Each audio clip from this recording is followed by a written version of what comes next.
Namaste.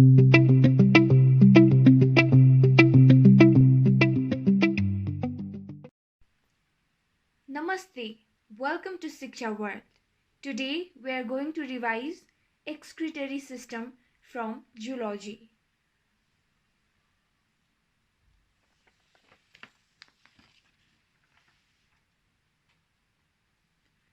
Excretory system. के हो त excretory system भनेको? What is excretory system? The process of elimination or removal of waste products from the body is known as excretion. Urinary system, kind of excretion system, is involved in the elimination of nitrogenous waste products, water, and some minerals. In addition to urinary system, some other organs like skin, lungs, and liver also perform excretory function, so they are also called accessory excretory organs. Kidney is the primary excretory organ. So simply excretion भनेको चाहिँ हाम्रो बडीमा भएको West प्रोडक्ट्सहरू जस्तै water, mineral आयन्सहरू जे पनि छ हाम्रो बडीमा वेस्ट प्रोडक्ट्सहरू त्यो चाहिँ बाहिर फाल्दिने, द्याट इज कल्ड एक्सक्रिसन. र मेन प्राइमेरी एक्सक्रिटरी अर्गन भनेको हाम्रो किडनी हो, whereas other organs like skin, lungs, लिभरले पनि अलिअलि हेल्प गर्ने भएकोले गर्दाखेरि तिनीहरूलाई चाहिँ एसेसरी एक्सक्रिटरी अर्गन्स भनेर भनिन्छ. नाउ एक्सक्रिटरी सिस्टम भनिसकेपछि युरिनरी सिस्टम. हाम्रो urinary system it consist of following excretory organs. Which organs? Kidneys, ureter, र urinary bladder. Now let's look upon kidney. Kidney भनेको कस्तो organ हो त? A pair of kidney are located on the either side of backbone in the abdominal cavity. The right kidney is slightly lower than the left, probably because of the considerable space occupied by the liver. के हुँदो रहेछ त? Right kidney चाहिँ left kidney भन्दा अलिकति तल हुँदो रहेछ. किन भन्दाखेरि राइट किडनीको ठ्याक्क माथि चाहिँ लिभरले अलिकति ठाउँ अकुपाई गरेको हुन्छ. र यो किडनी चाहिँ कस्तो शेपको हुन्छ भन्दाखेरि बीन शेप्डको, हामीले खाने बीन शेप्डको हुन्छ र रेडिश ब्राउन इन कलर. एउटा किडनीको कति लेन्थ र कति ब्रेथ हुन्छ भन्दाखेरि each kidney measures about 10 to 11 centimeter in length and 6 centimeter in breadth. र यसको वेट चाहिँ 150 ग्राम हुन्छ नर्मल ह्युमन बिङमा. The outer surface of the kidney is convex and the inner surface is concave. बाहिरपट्टिको surface कस्तो हुन्छ? Convex हुन्छ, whereas inner surface is concave. र त्यो कन्केभ डिप्रेसनमा चाहिँ एउटा ओपनिङ हुन्छ, भित्रपट्टिको कन्केभ डिप्रेसनमा एउटा ओपनिङ हुन्छ, विच इज नन एज हाइलस रेनालिस. यसलाई चाहिँ के भनिँदो रहेछ? डिप्रेसनलाई हाइलस रेनालिस भन्दो रहेछ. यो किन इम्पोर्टेन्स, यसको सिग्निफिकेन्स के हो भन्दाखेरि through hilus renalis blood vessels enter or leave the kidney. यसको मेन सिग्निफिकेन्स भनेको ब्लड भेसल किडनीबाट बाहिर आउने र किडनी भित्र जाने भनेको हाइलस रेनालिसबाट हो. So it is important. Each kidney is differentiated into 2 parts. हाम्रो किडनी चाहिँ दुईटा पार्टमा डिफ्रेन्सिएटेड हुन्छ अरे. What are they? They are cortex and medulla. This is figure showing urinary bladder. As you all know, figure is very important. के छ यहाँ? This is aorta. This is pair of kidney. This long tube is ureter. This is urinary bladder, renal vein, and postcaval.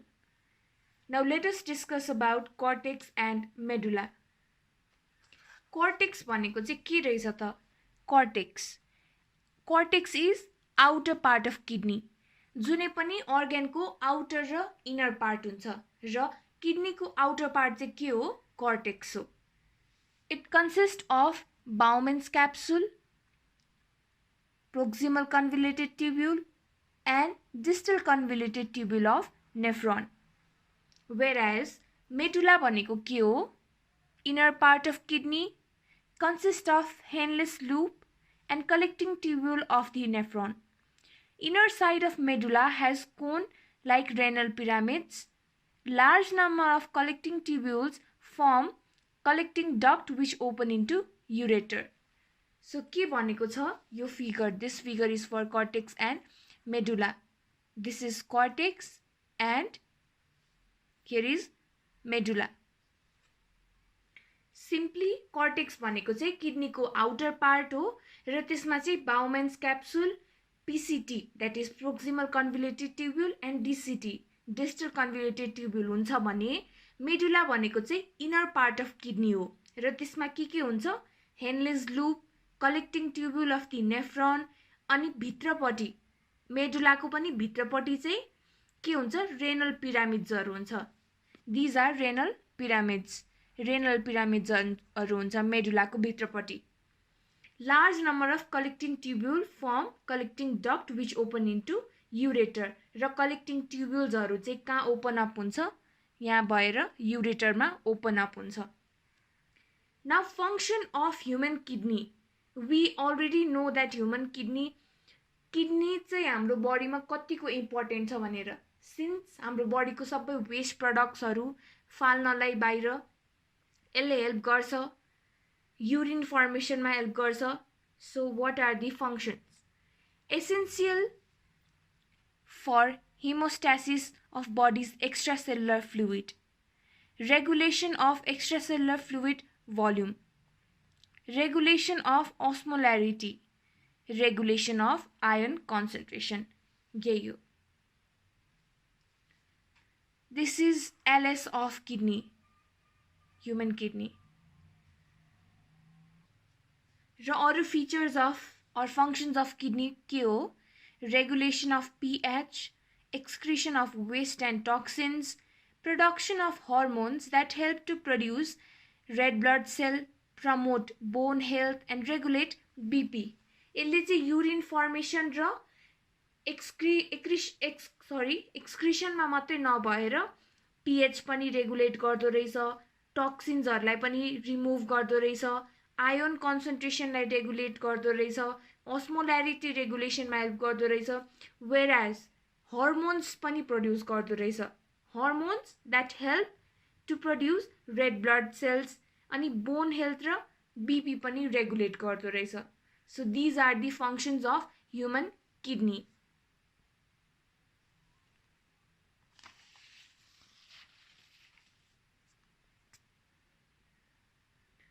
Now kidney as hemostatic organ. कसरी चाहिँ हाम्रो kidney चाहिँ hemostatic organ भनेर भनिन्दो रहेछ? Why? किन भनिन्छ? What do the kidneys do that they are called hemostatic organ? So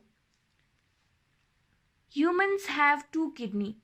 They are complex organ that are vital for life.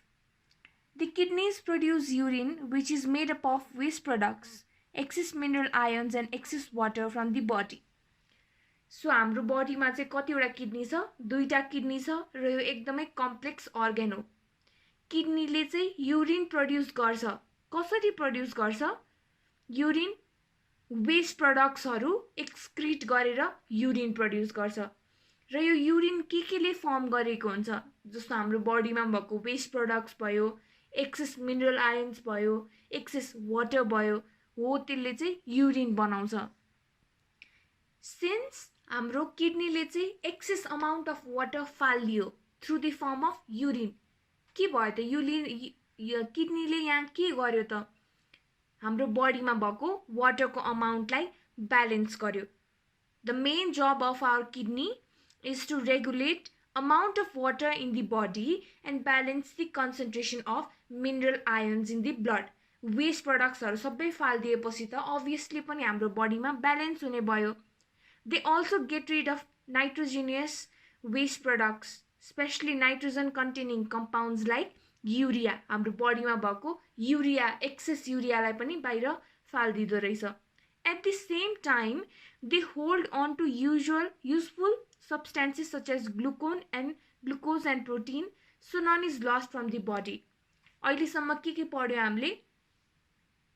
हाम्रो बडीबाट चाहिँ एक्सेस वाटर बाहिर फालिदिँदो रहेछ, एक्सेस मिनरल आयन्स बाहिर फालिदियो, एक्सेस नाइट्रोजिनियस कम्पाउन्ड जस्तै युरियालाई बाहिर फालिदियो र त्यो लेभललाई मेन्टेन गर्यो। वेयरएज हाम्रो बडीको ग्लुकोज र प्रोटिनलाई चाहिँ बाहिर नफालिकन हाम्रो बडीमै राखिराख्दो रहेछ, किनभने they are useful for our body. Your body is made up of millions of cells. For them to work properly, the condition inside your body needs to be as constant as possible. However, everything you do tends to change your internal condition. You take millions of new molecules into your body when you eat and digest food. You release heat, energy every time you move out. The amount of water you take into and lose from your body varies all the time, and your cells are constantly producing poisonous waste. हाम्रो body चाहिँ millions of सेल्सले बनेको हुन्छ र बडीलाई properly work गराउनलाई के हुन्छ भन्दाखेरि हाम्रो फुडमा ब्यालेन्स हुनुपर्छ, हाम्रो वाटर इन्टेकमा ब्यालेन्स हुनुपर्छ, हाम्रो बडीको हिट, टेम्परेचर, एभ्रिथिङ ब्यालेन्स हुनुपर्छ। र यो ब्यालेन्स कसरी हुन्छ भन्दाखेरि इन्टर्नल इन्भाइरोमेन्ट र एक्सटर्नल इन्भाइरोमेन्ट जब ब्यालेन्स हुन्छ यो सबै कुरा ब्यालेन्स हुन्छ।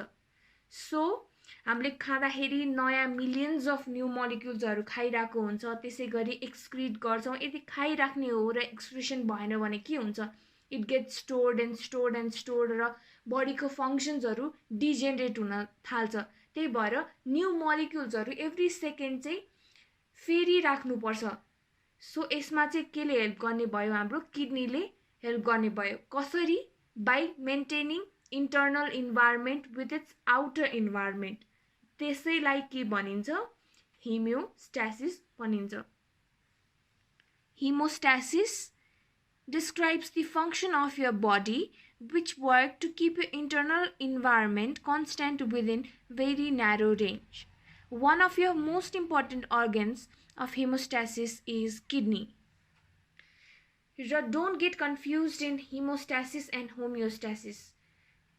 I might get confused while pronouncing because it is very much similar, but this one is homeostasis. I repeat, this is homeostasis. Hemostasis भनेको blood clotting सँग related हो, whereas homeostasis भनेको चाहिँ internal environment लाई balance मा राख्ने। Function of your body which works to keep your internal environment constant भनेकै के हो? homeostasis। र सबैभन्दा important, one of the most important organs यो होमियोस्टासिसको लागि के हो? किडनी हो। Now nephrons or uriniferous tubules. Nephrons भनेको के हो त? Nephrons are the primary site for the filtration of blood and is also called uriniferous tubule. यो भनेको चाहिँ फिल्ट्रेसनको लागि प्राइमेरी साइट हो र यसको अर्को नाम भनेको uriniferous tubule. This can be differentiated into two parts. के हो यसको? बाउमेन्स क्याप्सुल र ट्युब्युलमा नेफ्रोन्सलाई डिभाइड गर्न सकिन्छ। बाउमेन्स क्याप्सुल भनेको चाहिँ के हो त? What is Bowman's capsule? It is the anterior portion of the nephron, consists of a small double-walled and cup-like structure. Its cavity has a network of blood capillaries forming glomerulus. An efferent arteriole enters the Bowman's capsule and exits as efferent arteriole. Bowman's capsule and glomerulus is collectively called as Malpighian body or venal corpuscle. So के भयो? हाम्रो nephron चाहिँ दुईटा पार्टमा divide गर्यो, बाउमेन्स capsule र ट्युब्युलमा divide गर्यो। र बाउमेन्स capsule भनेको चाहिँ के रहेछ? Anterior part of the nephron रहेछ, which consist of small double walled and cup like structure भनेको यो माथिको यो के हो? बाउमेन्स क्याप्सुल हो। यसको चाहिँ के हुन्छ? दुईटा पार्ट हुन्छ, एफेरेन्ट आर्टेरियल र इफेरेन्ट आर्टेरियल। ब्लड चाहिँ एफेरेन्ट आर्टेरियलबाट आउँछ भने इट एक्जिट्स आउट थ्रु इफेरेन्ट आर्टेरियल। र यसको ब्लड क्यापिलरिजले चाहिँ कलेक्टिभली ग्लोमेरुलस फर्म गर्ने भयो। सो ग्लोमेरुलस र हाम्रो बाउमेन्स क्याप्सुललाई चाहिँ यदि कलेक्टिभली हेर्ने हो भने के भनिँदो रहेछ? Malpighian body or venous corpuscle.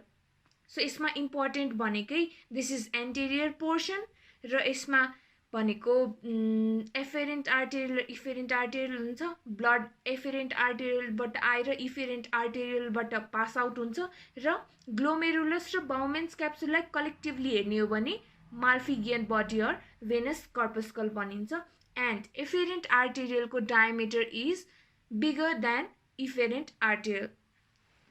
Sorry यहाँ लेबल गर्न छुटेछ यहाँनिर.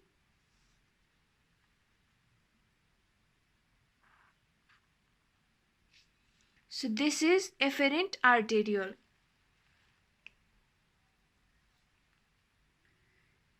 Bowman's capsule त्यो हो भने ट्युब्युल के हो त? Tubule is tubular part of the nephron just lying behind the Bowman's capsule. It is very coiled and has 3 parts. यो coiled part चाहिँ के हो त? Tubule हो. It's easy. अगाडिको part Bowman's capsule, पछाडिको यो coil parts भनेको के हो? ट्युब्युल हो. र यसको के पार्ट्सहरु छ त भन्दाखेरि it has 3 parts. Proximal convoluted tubule, distal convoluted tubule and Henle's loop, and this is as a whole structure of nephron. Now we are finally talking about physiology of excretion. यो मैले जति पनि पढाइराको छु, these are all very very important in terms of exam point of view ले एकदमै important हो. So you read everything from the chapter and then in the very last moment यो कुराहरु चाहिँ छुटाएन भने it's good. So now formation of urine. So हामीले अहिलेसम्म चाहिँ के थाहा पायो त? That our kidney it is a very important organ. र kidney को functional unit भनेको चाहिँ के रहेछ? Nephrons. And we have millions of nephrons in each kidney. एउटा kidney मा millions of nephrons हुन्छ. And that kidney is very important in forming urine. So यसको main 4 वटा step हुन्छ. यसको के step हुन्छ त भन्दाखेरि एउटा भनेको filtration, next reabsorption, secretion and excretion. We will talk about all these steps in brief. But before that, reabsorption र secretion भनेको चाहिँ के हो त? Reabsorption भनेको movement of water and solutes from the nephron tubule back to the circulation. Water र solute चाहिँ nephron tubule बाट back to the circulation भन्ने reabsorption, whereas secretion भनेको चाहिँ movement of solutes and water from the circulation into the nephron tubule. Solute र water को movement चाहिँ circulation बाट फेरि nephron tubule मा गयो भने चाहिँ that is secretion. So very first step in formation of urine भनेको के हो? Ultrafiltration हो.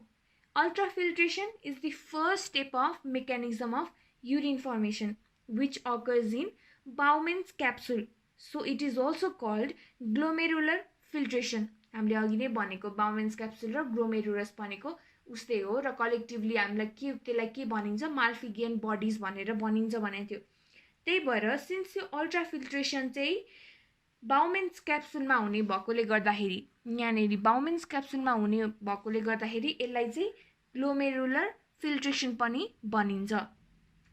The blood of afferent arteriole carries some dissolved constituents of the blood like water, nitrogenous waste, glucose and minerals.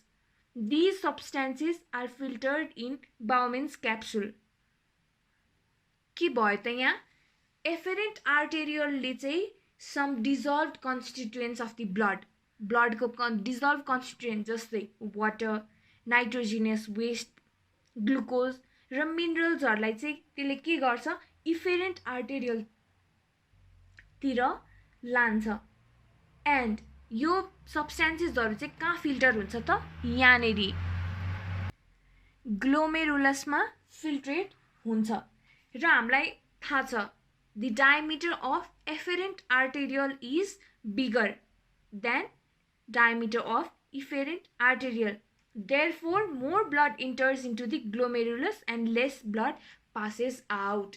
धेरै diameter ठुलो diameter भएकोले गर्दाखेरि एफेरेन्ट आर्टेरियलको blood चाहिँ धेरै भित्र जान्छ किडनीमा र सानो डायमिटर भएकोले गर्दाखेरि बाहिर ब्लड पास आउट हुँदा चाहिँ थोरै अमाउन्टमा पास आउट हुन्छ हो यसले गर्दाखेरि चाहिँ के हुन्छ त डायमिटरको कारणले गर्दाखेरि चाहिँ एउटा हाइड्रोस्ट्याटिक प्रेसर चाहिँ क्रिएट हुन्छ as a result a hydrostatic pressure of blood in the capillary network of glomerulus increases hydrostatic pressure के हुन्छ इन्क्रिज हुन्छ र यो हाइड्रोस्ट्याटिक प्रेसर चाहिँ के हो त it is a driving force that tends to move fluid out of the glomerulus र यही हाइड्रोस्ट्याटिक प्रेसरले गर्दाखेरि चाहिँ ब्लड मुभ्स आउट हुन्छ भयो is it clear now so के भयो त from the very beginning afferent आर्टेरियलले चाहिँ डिजल्भ कन्स्टिट्युएन्ट्स अफ ब्लड लिएर आयो like water nitrogenous West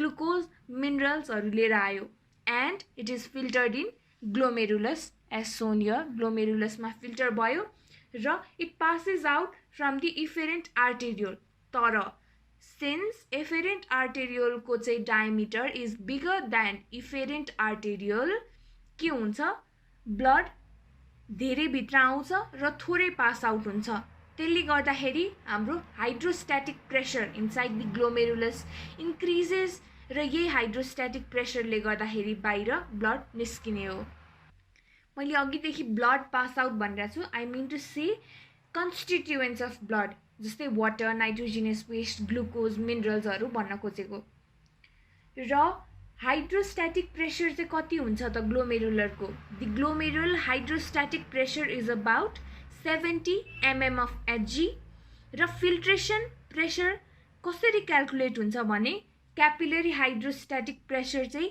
70 mm of Hg हो र osmotic pressure of blood चाहिँ 30 mm of Hg हो it will be shown in next slide that how we calculate and written processहरू सबै next slide मा छ now ultrafiltration भइसकेपछि चाहिँ के हुन्छ त अब selective reabsorption र के बाँकी भयो tubular secretion बाँकी भयो now अब के भयो त efferent arterially blood ल्यायो blood mainly as in plasma to the head of the nephron and vessels and then exit through the head of the nephron through efferent arteriole.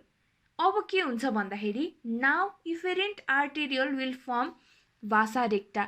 अब यो efferent arteriole ले चाहिँ reabsorption process को लागि vasa recta बनाइदिन्छ which are basically capillaries that follow the tube of the nephron. यो vasa recta भनेको चाहिँ के हो capillaries that follow the tube of the nephron.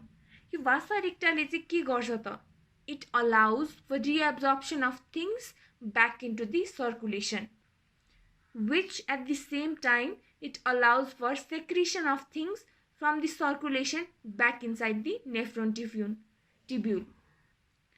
Circulation मा पनि लाने भयो र circulation बाट बाहिर फेरि भित्र नेफ्रोन ट्युब्युल मा पनि लाने भयो नेफ्रोन ट्युब्युल देखि सर्कुलेसन सर्कुलेसन देखि नेफ्रोन ट्युब्युल ले चाहिँ भासा रेक्टाले गर्दो रहेछ नाउ रिएब्जर्प्सन को लागि चाहिँ के हो भन्दाखेरि हाम्रो नेफ्रोन्स ट्युब्युल अफ नेफ्रोन मा few sections of head of the nephron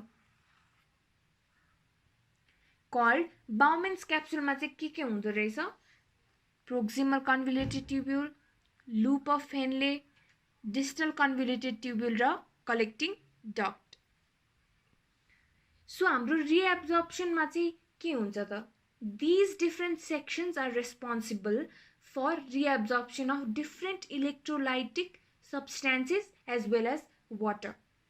These different sections of the nephron may absorb the same things but vary in amount. So let's focus first reabsorption ma. Now reabsorption. Let's begin with PCT. PCT ma ke huncha? Here you get reabsorption of sodium, chloride, potassium, glucose, ammonia, urea as well as water. Bane descending limb of loop of Henle ma चाहिँ water reabsorption takes place. Ascending loop of ascending limb of loop of Henle मा sodium chloride and potassium reabsorption takes place. Loop of Henle मा चाहिँ ascending र descending limb हुन्छ. PCT मा यो reabsorption हुने भयो, loop of Henle मा यो reabsorption हुने भयो. DCT मा के हुन्छ त? Distal convoluted tubule मा sodium chloride, potassium, magnesium, calcium र bicarbonate चाहिँ reabsorb हुन्छ. And at last, collecting duct is responsible for reabsorption of sodium, chloride, urea र water. मैले किन छुट्टै छुट्टै भनेको भन्दाखेरि so that it becomes easy for you to learn. एकैचोटि भन्नु भन्दा यो this gives a clear concept. Reabsorption different places मा different reabsorptions हुन्छ. PCT मा यो reabsorption भयो, loop of Henle मा यो reabsorption भयो, DCT मा यो reabsorption भयो र collecting duct मा यो reabsorption भयो. Now different section ले सबै sectionsहरु different sectionsहरुले reabsorption त allow गर्यो. It also allows for secretion of things back inside the tubule from the circulation, specifically from vasa recta. अघि हामीले भनेको vasa recta. So now PCT ले के secrete गर्छ त? It allows secretion of creatinine. Whereas DCT allows the secretion of hydrogen ion and potassium ion. PCT को secretion creatinine, DCT को secretion hydrogen whereas potassium ion. र यो DCT मा चाहिँ के हुन्छ भन्दाखेरि एउटा ट्रान्सपोर्टर पनि हुन्छ. Transporter. You can see this transporter.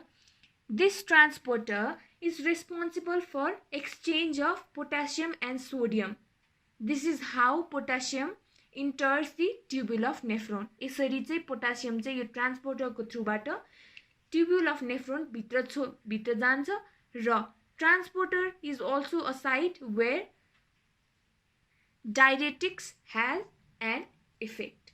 यसरी चाहिँ अल्ट्राफिल्ट्रेसन भयो हाम्रो सुरुमा एफेरेन्टबाट ब्लडको कन्स्टेन्टहरु आएर इफेरेन्ट आर्टेरियलबाट बाहिर गयो त्यहाँनेरि हाइड्रोस्ट्याटिक प्रेसर भयो त्यो हाइड्रोस्ट्याटिक प्रेसरले गर्दाखेरि fluid out of it move गर्न दियो र रिएब्जर्प्सनमा पीसीटी को छुट्टै लूप अफ हेनले को छुट्टै डिस्टल कन्भोल्युटेड को छुट्टै कलेक्टिङ डक्ट को छुट्टै भयो भने वेयरएज त्यस्तै गरी सेक्रेसन पनि छुट्टै छुट्टै भयो एन्ड लास्टमा वी टक अबाउट ट्रान्सपोर्टरले गर्दा नै पोटासियम चाहिँ भित्र छिरेको हो र यो ट्रान्सपोर्टरको मेन भनेको it is also a site where diuretics has an effect. So अघिको फिगर भयो this is in the written form. त्यो फिगर र यो फिगर दुईटै बनाउने when if it is asked. यो चाहिँ मेनली लङ क्वेश्चन्समा पनि सोध्न सक्छ. So write about everything. It is very easy. मैले easy way I believe I have explained it in easy way र अल्ट्राफिल्ट्रेसन ट्युबुलर सेक्रेसन सेलेक्टिभ रिएब्जर्प्सन छुट्टै छुट्टै पोइन्ट बनाएर लेख्ने and then draw that figure and draw this figure as well. यो फिगरमा के छ afferent arteriole efferent arteriole Bowman's capsule glomerulus creatinine ammonia glucose uric acid urea sodium chloride and sodium bicarbonate. So I'll read it out for you. Ultrafiltration. Ultrafiltration is the first step in the mechanism of urine formation which occurs in Bowman's capsule. So it is also called glomerular filtration. The blood of efferent arteriole carries some dissolved constituents of blood like water, nitrogenous waste, glucose and minerals. These substances are filtered in Bowman's capsule. The diameter of efferent arteriole is more wider than efferent arteriole. Therefore, more blood enters into the glomerulus and less blood passes out. As simple as that. As a result, A hydrostatic pressure of blood in the capillaries network of glomerular increases. The glomerular hydrostatic pressure is the driving force that tends to move fluid out of the glomerulus. The glomerular hydrostatic pressure is about 70 mm of Hg. The filtration pressure is calculated as below. Capillary hydrostatic pressure कति छ 70 mm of Hg. Osmotic pressure of blood कति छ 30 mm of Hg. र hydrostatic pressure of filtrate कति छ 5 mm of Hg. अब net filtration चाहिँ कसरी क्याल्कुलेट गर्ने हो त? net filtration pressure भनेको total capillary hydrostatic pressure minus the sum total of osmotic pressure of blood र hydrostatic pressure of filtrate. Net filtration pressure कसरी क्याल्कुलेट गर्यो? Capillary hydrostatic pressure minus यो र यसको sum total गर्यो भने चाहिँ net filtration pressure आउँछ. As a result, water and molecules like glucose acid, ammonia, urea, uric acid are forced across the membrane of blood plasma into the Bowman's capsule. यसरी चाहिँ सबै transfer हुन्छ. The process is called glomerular filtration or ultrafiltration. This filtrate is known as nephric filtrate. So this is all about ultrafiltration, whereas selective deabsorption र tubular secretion short form मा भन्दाखेरि चाहिँ nephric filtrate contains both useful and harmful substances. The useful substances are remained in the tubule when the nephric filtrate flows through proximal convoluted tubule, water, glucose, ammonia, acid, sodium chloride, sodium bicarbonate and reabsorbed. This process is called selective deabsorption. Selective deabsorption process is helped by antitubulytic hormone, that is ADH, secreted by pituitary gland. Everything is same.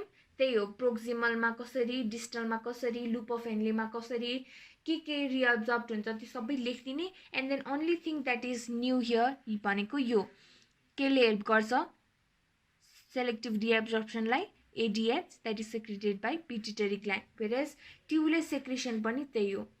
As tubular filtrate flows through the distal convoluted tubule, the unwanted substances which could not be filtered out in the glomerulus are actively transported from blood to the tubule. The tubular filtrate finally is called urine. Thus, urine is formed. र यसरी चाहिँ urine form हुन्छ. Micturition भनेको चाहिँ के हो त? The process of collection of urine in urinary bladder and its removal from bladder time to time is called micturition. Micturition भनेको सुरुमा urine चाहिँ urinary bladder मा collect हुने भयो र time मा bladder बाट pass out हुने भनेको त्यो process लाई it's called micturition. Structure of urinary bladder. Urinary bladder is a thin-walled elastic sac situated at the posterior part of the abdominal cavity. Urinary bladder भनेको चाहिँ एउटा thin-walled sac जस्तो हो. यो कहाँ हुन्छ? Posterior part of abdominal cavity. सबै कुरा चाहिँ हामीले एब्डोमिनल क्याभिटीसँग कनेक्ट गरेको गर्दाखेरि चाहिँ यो पनि एब्डोमिनल क्याभिटीको पोस्टेरियर साइडमा हुन्छ र यसको दुईटा पार्ट्स हुन्छ, body of urinary bladder and then trigone. This is it for micturition. र osmoregulation of kidney, it's very very important. Osmoregulation of kidney. Osmoregulation भनेको के हो? Balance of water and salt अथवा water and ion concentration in the body is called osmoregulation. र किडनीले चाहिँ important role play गर्छ in what? In maintaining water and ionic concentration of the body. Simply osmoregulation भनेको बडीको water र salt, that is ion concentration लाई चाहिँ balance गर्ने भनेको osmoregulation हो. र यो मेन osmoregulation चाहिँ कन्ट्रोल गर्ने भनेको मेन्टेन गर्ने भनेको चाहिँ हाम्रो किडनीले हो. That is osmoregulation. In aquatic animals, the urine excreted is more dilute than the plasma of blood. Thus, aquatic animals excrete hypotonic urine. त्यो भनेको urine less concentrated than blood plasma. Whereas, हाम्रो केसमा चाहिँ के हुँदो रहेछ? In case of man, hypertonic urine is excreted, which is more concentrated than their blood plasma. के भनेको एनिमल्सहरुमा चाहिँ तिनीहरुको ब्लड प्लाज्मा बढी कन्सन्ट्रेसन हुन्छ र युरिन चाहिँ लेस कन्सन्ट्रेसन हुन्छ। त्यही भएर उनीहरुले एक्सक्रिट गर्ने युरिन चाहिँ हाइपोटोनिक युरिन हो भने हाम्रो चाहिँ युरिन बढी कन्सन्ट्रेटेड हुन्छ र ब्लड प्लाज्मा लेस कन्सन्ट्रेटेड हुन्छ। Therefore in case of man hypertonic urine is excreted. During cold months when no sweating occurs, most of the water remains in the body. हाम्रो बडीबाट water pass out हुने भनेको के थ्रुबाट हो? हाम्रो बडीमा sweat आउँछ, पसिना आउँछ, स्किनबाट पसिना आउँछ, हाम्रो एक्जिला पार्टबाट पसिना आउँछ, and then we throw out our urine through excretion. त्यसरी चाहिँ हाम्रो बडीबाट वाटरहरु पास आउट भइरहेको हुन्छ। तर जाडो महिनामा चाहिँ जब पानी चाहिँ पसिना निस्केको हुँदैन, the water remains in the body, धेरै बडीमा पानी भइरहेको हुन्छ। त्यही भएर जाडो महिनामा चाहिँ हामीले एक्सक्रिट गर्ने युरिन चाहिँ हाइपोटोनिक हुन्छ। वेयरएज समरमा के हुन्छ, धेरै स्वेट पनि एक्सेस अमाउन्टमा लुज गरिरहेको हुन्छ र most of the water is lost through sweat. Therefore urine is hypertonic in summer season. So this is it for osmoregulation. Osmoregulation भनेको balance of water and ions यो लेख्ने, and summer and winter मा के हुन्छ, and then in case of man र in case of aquatic animals what kind of urine is excreted out. So this is it for excretory system. These are the important questions that are asked in our exam. I hope you all will do very great and all the best. Thank you.